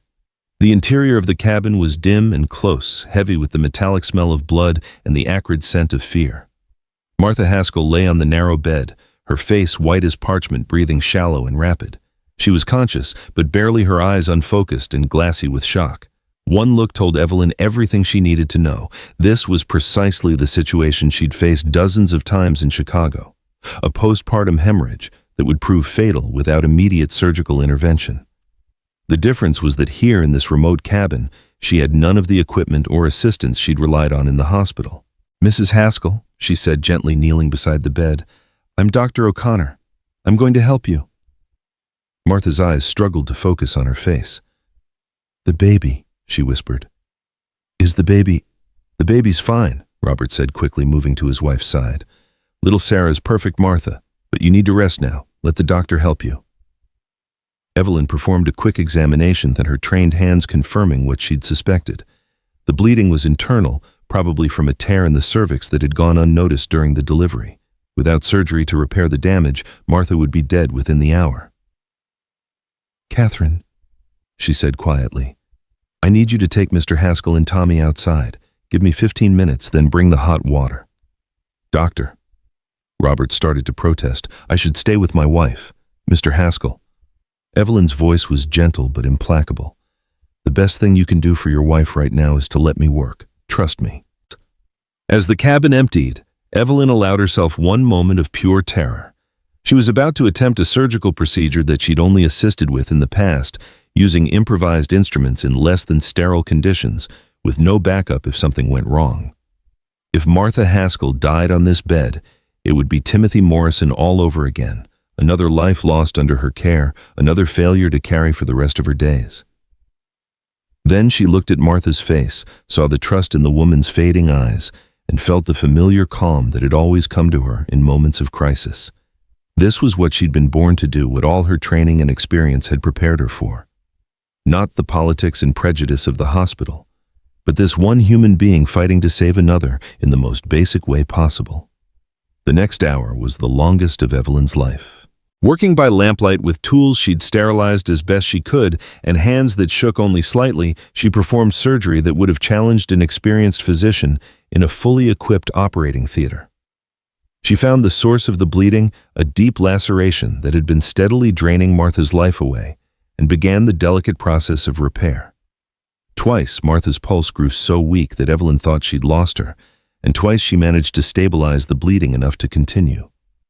Catherine proved invaluable as an assistant, following instructions with calm competence and providing the extra hands that made complex procedures possible. "How did you know?" Catherine asked quietly as Evelyn worked. "About surgery, I mean. I thought nurses weren't taught such things." "They're not usually," Evelyn replied, her attention focused on the tiny stitches that would either save Martha's life or fail to contain the bleeding. "But I spent years assisting surgeons, watching every procedure I could, learning everything they'd teach me. The doctors thought I was just being conscientious, but really I was preparing for something like this. For practicing medicine on your own. For being the only person standing between someone and death," Evelyn corrected. "It happens more often than you'd think, even in hospitals. The difference is that here, no one's going to blame me for trying to save her instead of knowing my place." When the last stitch was in place and the bleeding had finally stopped, Evelyn sat back on her heels, exhaustion hitting her like a physical blow. Martha's pulse was stronger, her breathing more regular, and the deathly pallor was beginning to give way to something that looked almost like normal sleep. "Will she live?" Catherine asked softly. "If infection doesn't set in, if she can rebuild her strength, yes, I think she will." Evelyn stripped off her blood-stained gloves and moved to wash her hands in the basin Catherine had prepared. But it's going to be touch and go for the next few days. When they finally emerged from the cabin, the sun was setting over the valley, painting the sky in shades of rose and gold. Robert Haskell sat on the porch steps, his son beside him, both men wearing the hollow-eyed look of people who'd been waiting for news that could destroy their world. "How is she?" Robert asked, rising to his feet with desperate hope.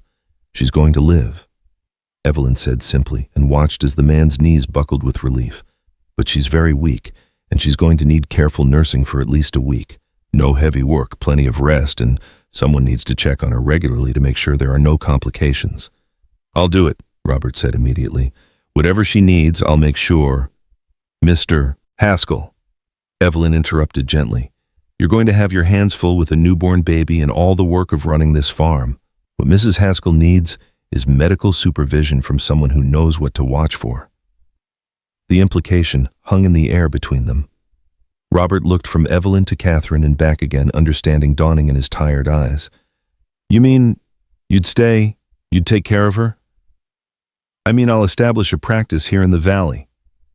Evelyn said the words coming out with a certainty that surprised her. "Starting with Mrs. Haskell, but available to anyone who needs medical care." "But doctor, we can't pay much," Robert said awkwardly.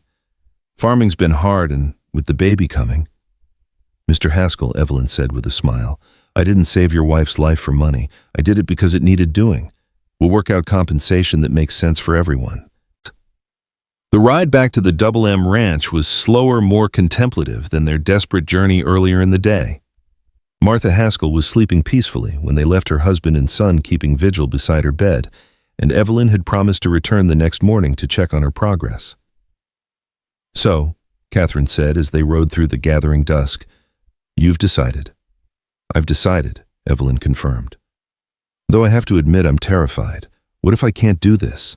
What if I'm not good enough?" "What if you are?" Catherine countered. "What if you're exactly what this valley has been waiting for?" When they reached the ranch house, they found Daniel waiting on the porch. His face creased with worry. His relief at seeing them return safely was obvious, but there was something else in his expression, a kind of pride that made Evelyn's heart skip. "How did it go?" he asked as they dismounted. "Your doctor, O'Connor," Catherine said with a grin. Just performed surgery that would have impressed the physicians at Denver General. Martha Haskell is alive because of her. She's not my anything, Daniel protested, but his eyes never left Evelyn's face. She's her own woman, making her own choices. Yes, Evelyn said quietly, meeting his gaze. I am, and I've chosen to stay. The conversation that followed over dinner in the ranch house kitchen was unlike anything Evelyn had experienced in her previous life. There was no discussion of credentials or social standing, no questions about her family background or financial situation. Instead, Daniel and Catherine spoke practically about the challenges she would face, the distances between patients, the lack of supplies, the harsh weather that could make travel impossible for days at a time. The old Mackenzie place might work for a clinic, Daniel suggested. It's been empty since they moved back east, but the building's sound and it's centrally located in the valley. We'd need to outfit it properly, Catherine added. Medical equipment, supplies, living quarters. It won't be cheap. I have some money saved, Evelyn said. Not much, but enough to get started, and perhaps some of the families could contribute labor or materials in exchange for medical care. That's how most things get done out here, Daniel agreed. People help each other because everyone benefits when the community is strong. As they talked, Evelyn felt something she hadn't experienced in months. The sense of belonging to something larger than herself. These weren't the careful, formal conversations of Chicago society where every word was weighed for its social implications. This was practical planning among people who decided to trust each other to build something together that would benefit everyone. There's something else we need to discuss, Catherine said eventually, her tone growing more serious. Doyle may be finished, but he's not the only threat in this territory. There are still men who solve problems with guns rather than law, and a woman practicing medicine alone. She won't be alone, Daniel said firmly. Not if she doesn't want to be. The weight of his words and the promise implicit in them hung in the air between them. Evelyn felt her cheeks warm as she realized that Catherine was studying both of them with the shrewd assessment of someone who is very good at reading between the lines. Daniel, his sister said with exaggerated patience, if you're going to ask the woman to marry you, perhaps you should actually ask her instead of making pronouncements about her future. Catherine. Daniel's face turned red, but he didn't deny the accusation. It's all right, Evelyn said, surprising herself with her calm. And Catherine's right. If you have something to ask me, Daniel, you should ask it directly. Daniel was quiet for a long moment, studying her face in the lamplight. When he finally spoke, his voice was steady but soft. Evelyn, I know this is fast. I know we've barely had time to get to know each other under normal circumstances. But what I feel for you, it's not just gratitude for saving my life. It's not just attraction, though. God knows you're the most beautiful woman I've ever seen. Then what is it? She asked gently. It's recognition, he said simply. When I look at you, I see the other half of who I'm supposed to be.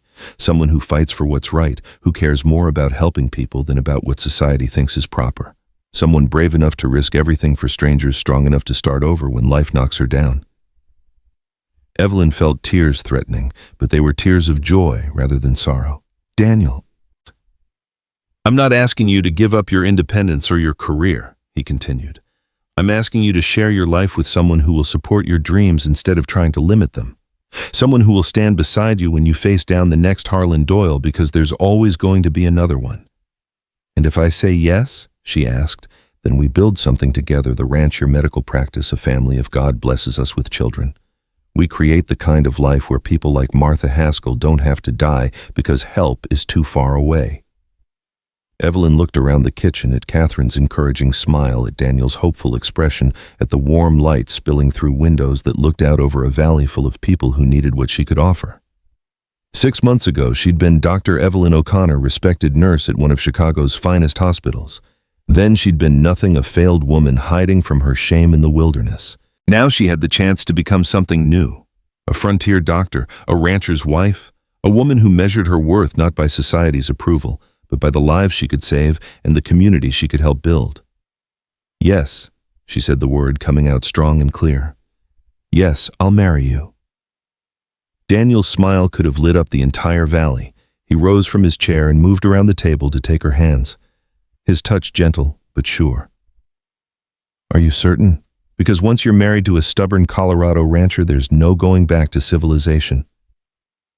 I don't want to go back, Evelyn replied, standing to meet him. I want to go forward with you. The kiss that sealed their engagement was different from the tentative touch they'd shared the night before. This was a promise, a commitment to face whatever the future held together. And when they finally broke apart, both of them were smiling. Well, Catherine said dryly, I suppose I should start planning a wedding. How do you feel about a spring ceremony? I'm thinking early May, when the wildflowers are blooming and the weather's warm enough for an outdoor celebration. That sounds perfect, Evelyn said, though part of her mind was already racing ahead to all the things that needed to be done. But first, I need to establish my practice. People like Martha Haskell can't wait for me to become properly settled. Then we'll do both, Daniel said simply.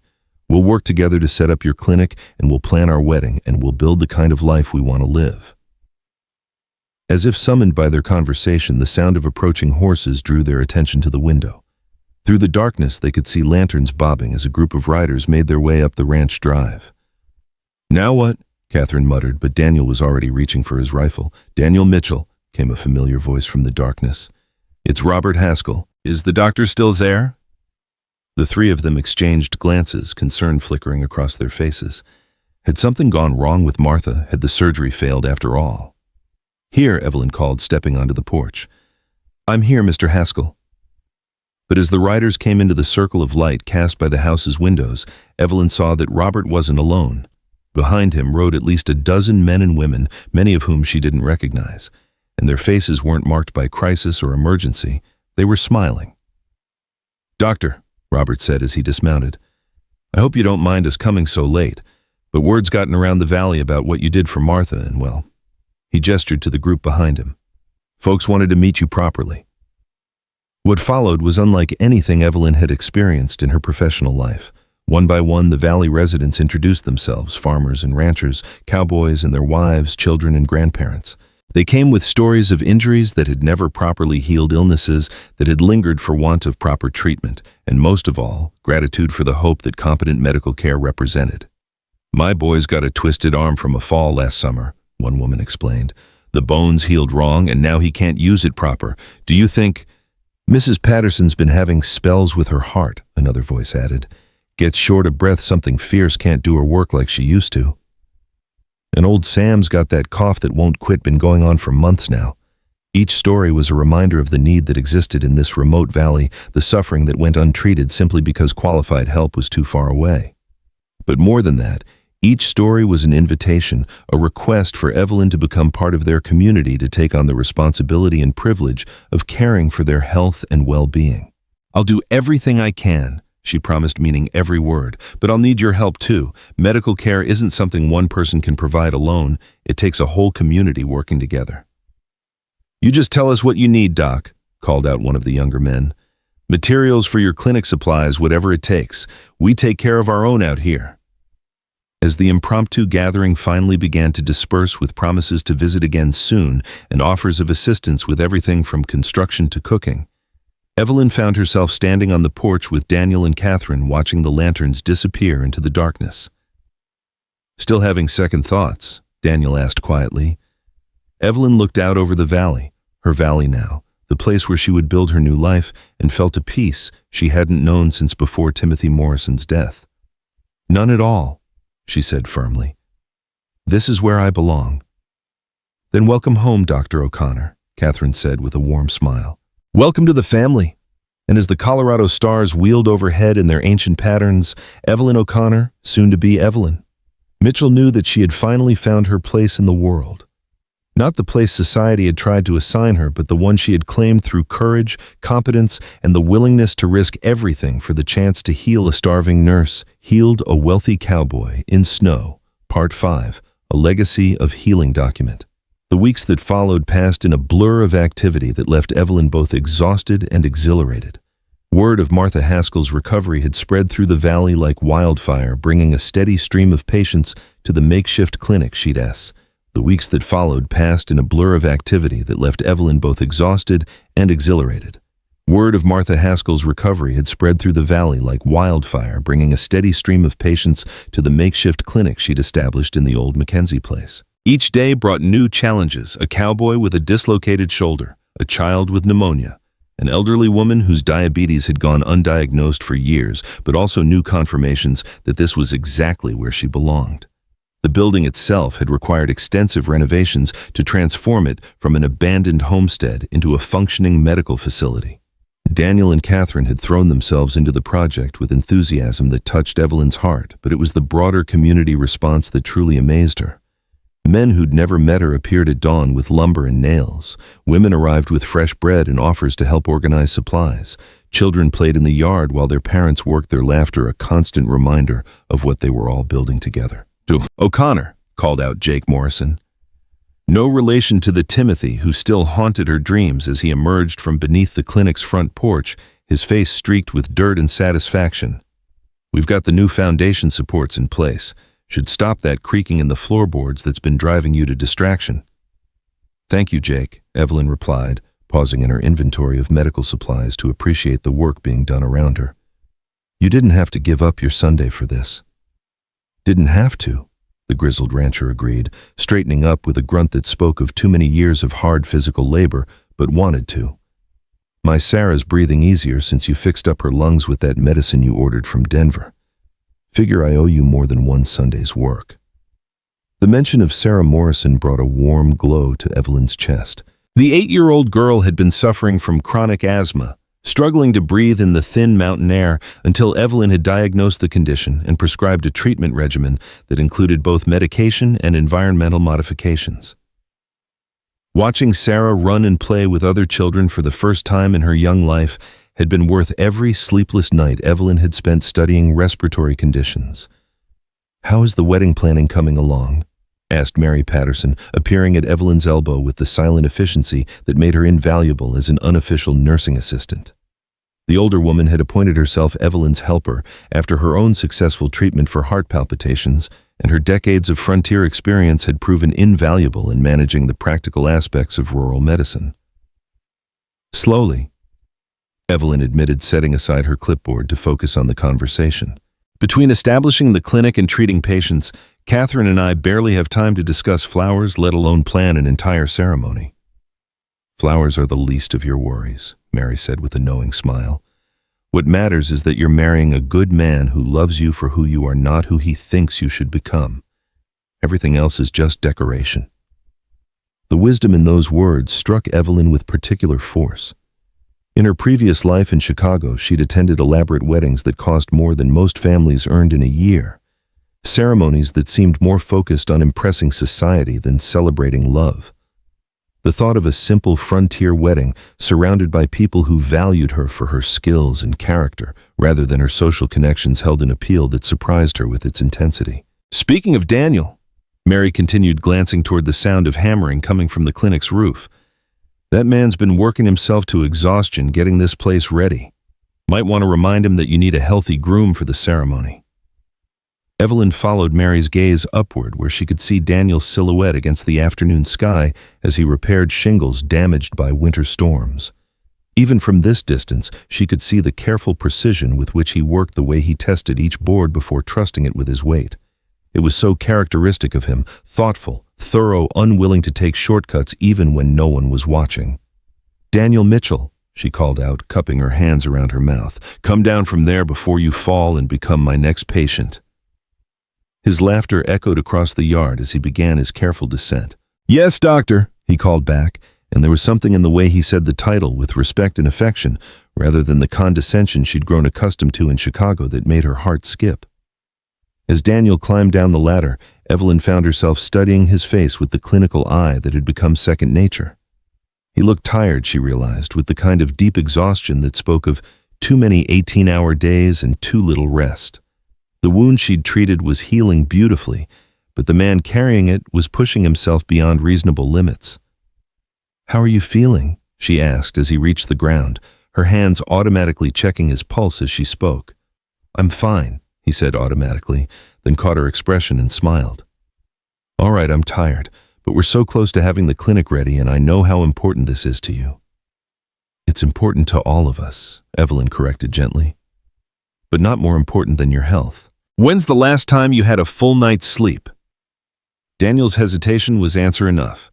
Evelyn was about to launch into a lecture about the importance of rest, when the sound of approaching riders drew their attention to the valley road.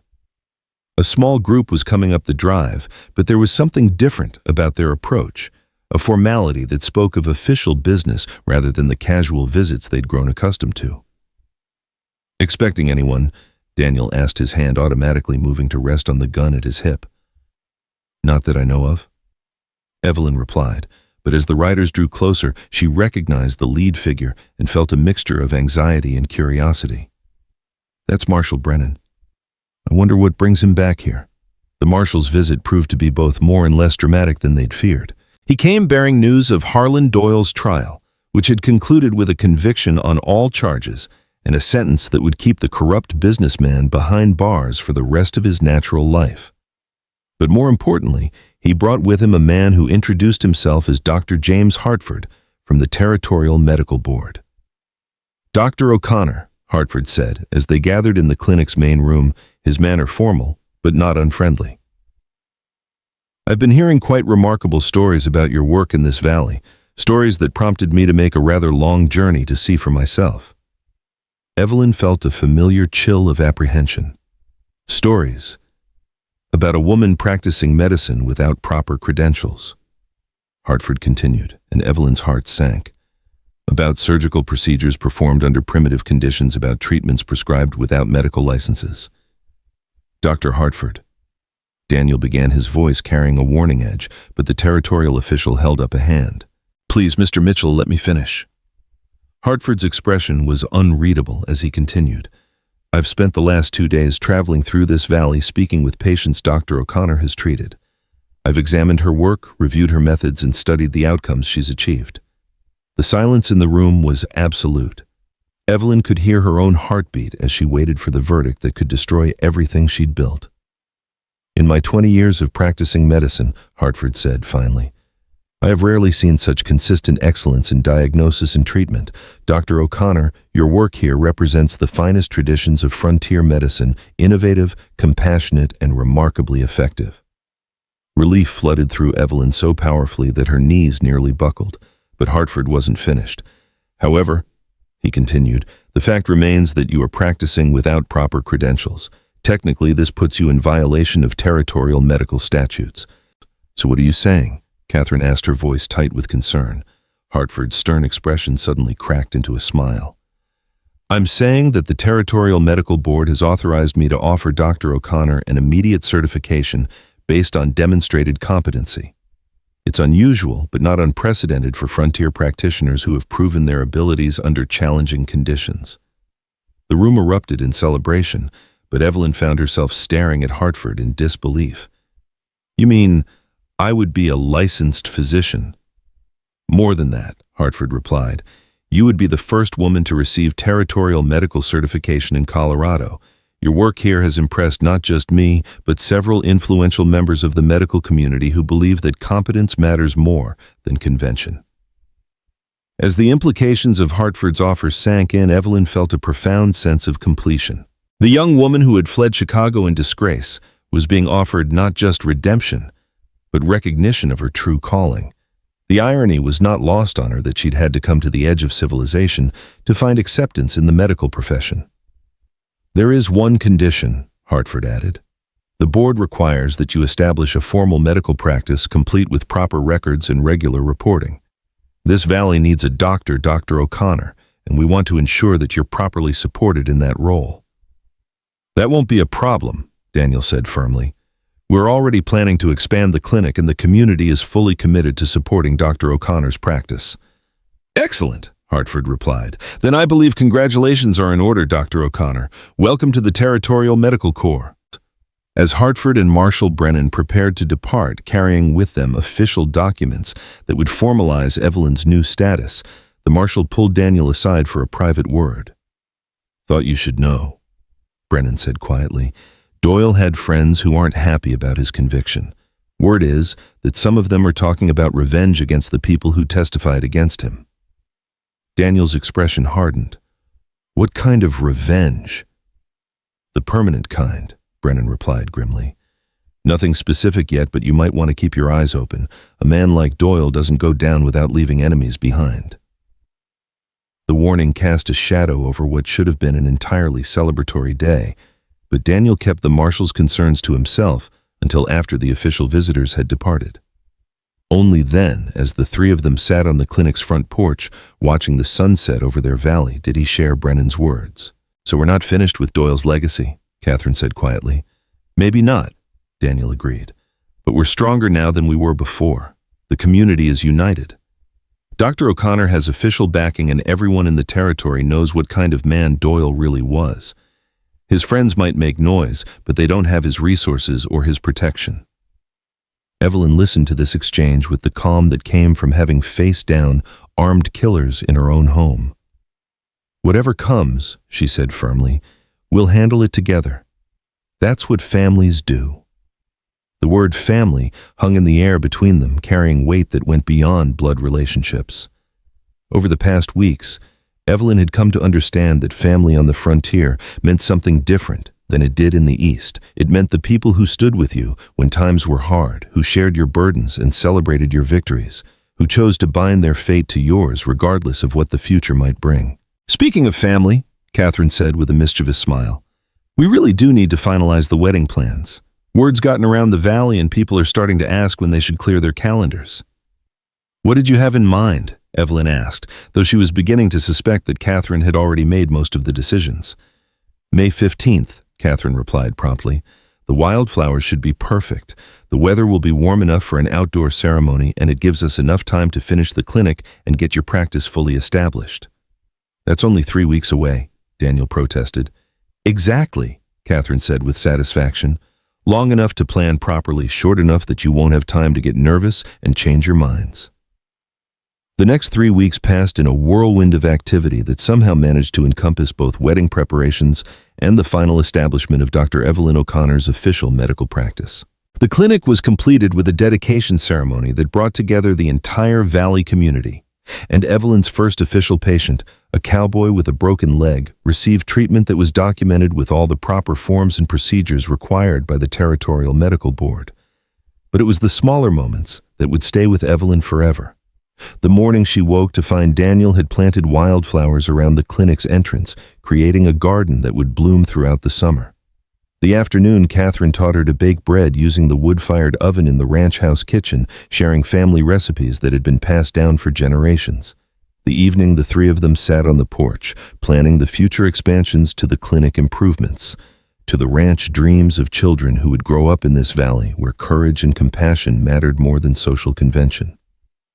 As May 15th approached, wedding gifts began arriving from unexpected sources. Dr. Hartford sent a complete set of surgical instruments, along with a letter expressing the Territorial Medical Board's continued support.